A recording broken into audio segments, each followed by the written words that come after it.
दोस्तों नमस्कार, मैं पवन वर्मा एक बार फिर से आप सबके सामने हाजिर हूं एक जबरदस्त टॉपिक के साथ। और इस बार का जो हमारा टॉपिक है वो डायरेक्ट सेलिंग के अंदर किस तरीके का प्लान होना चाहिए। डायरेक्ट सेलिंग के अंदर किस तरीके के प्लान पे अगर हम सब वर्क करें तो बहुत ही शानदार कैरियर बना सकते हैं।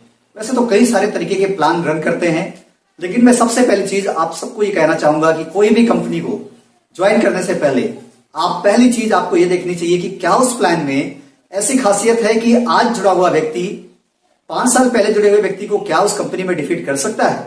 मतलब अगर कंपनी 5 साल 10 साल पुरानी भी हो तो भी नया व्यक्ति पुराने लोगों को डिफीट करने की क्षमता रखे, ऐसा प्लान होना चाहिए। कुछ प्लान होते हैं कंपनी के फेवर में।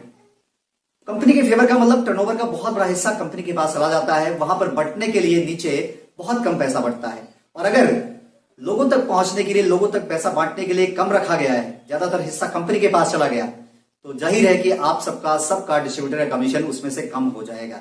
तो देखने की जरूरत है कहीं वो प्लान कंपनी का बहुत फेवर तो नहीं करता। अगली चीज आपको जानना है कि कहीं वो प्लान अपलाइन के फेवर में तो नहीं बना। मतलब ऊपर बहुत सारा पैसा जाता है लेकिन जो नीचे लोग हैं उनको बहुत ही कम पैसा बढ़ता है। तो हमें यह देखने की जरूरत है कि क्या पैसे का जो डिस्ट्रीब्यूशन हो रहा है वो अपलाइन की तरफ ज्यादा हो रहा है या फिर नीचे डिस्ट्रीब्यूटर्स में हो रहा है। क्योंकि अगर अपलाइन की तरफ हो रहा है तो हम कई बार उनके बड़े बड़े पेमेंट्स देख करके उस कंपनी को ज्वाइन तो कर लेते हैं, लेकिन वहां पर बेस पर काम करने वालों के लिए ज्यादा अपॉर्चुनिटी नहीं होती। और जब ज्यादा अवसर बेस पर नहीं होता तो कुछ दिनों बाद ऊपर वालों का भी व्यवसाय डवाडोल हो जाता है। नतीजा एक बहुत ही सुंदर कैरियर हम नहीं बना पाते। अगली चीज पे अगर हम आते हैं तो देखा जाए क्या वो प्लान डिस्ट्रीब्यूटर के फेवर में है।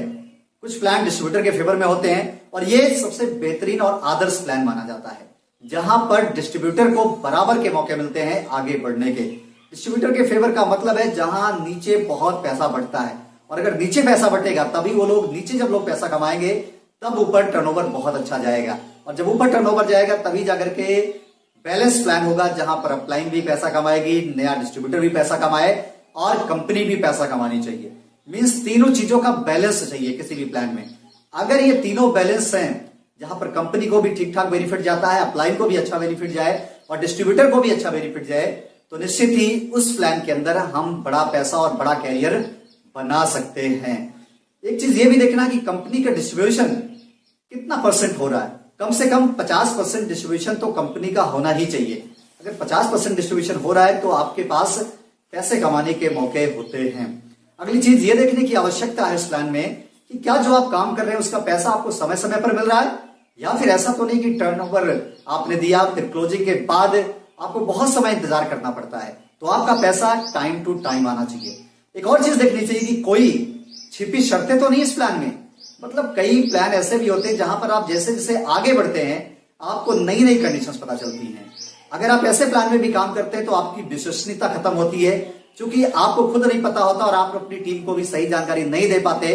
नतीजा आपकी टीम पे आपकी विश्वसनीयता खत्म हो जाती है। इसलिए जब भी कोई आपको प्लान दे रहा हो तो आप उससे जरूर पूछें कि जो भी शर्तें हो इसमें, जो भी छिपी शर्तें हों, वो सारी शर्तें मुझे बताई जाएं। और एक चीज देखने की आवश्यकता है हमें उस प्लान के अंदर, क्या जो आपको कमीशन मिल रहा है उसमें डिडक्शन कितना हो रहा है। टैक्स के अलावा भी क्या एक्स्ट्रा डिडक्शन तो नहीं हो रहा। हमें यह भी देखना है। कई जगहों पर ऐसा भी हो सकता है कि कुछ प्लान ऐसे भी होते हैं जहां पर आपको दिखाई तो देता है कि आपका कमीशन इतना बना, लेकिन उसमें डिडक्शन बहुत ज्यादा होते हैं और आपको वो पूरा पैसा नहीं मिलता। तो दोस्तों, आपको एक परफेक्ट प्लान की अगर तलाश है तो आपको इन सारी चीजों को उस प्लान के अंदर देखना चाहिए। जो भी प्लान दे रहा है उससे ये सारी जानकारियां लेनी चाहिए। और अगर शुरुआत में ही ज्वाइन करने से पहले आप सारी इंफॉर्मेशन ले लेते हैं तो बाद में आपको बार बार कंपनी बदलने की जरूरत नहीं पड़ती।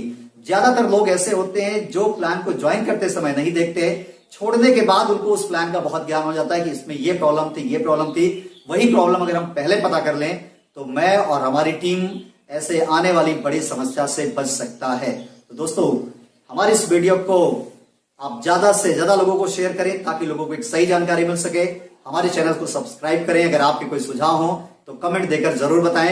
मैं अगली वीडियो में आपके साथ फिर से मिलूंगा कुछ एक नए टॉपिक के साथ। तब तक के लिए नमस्कार।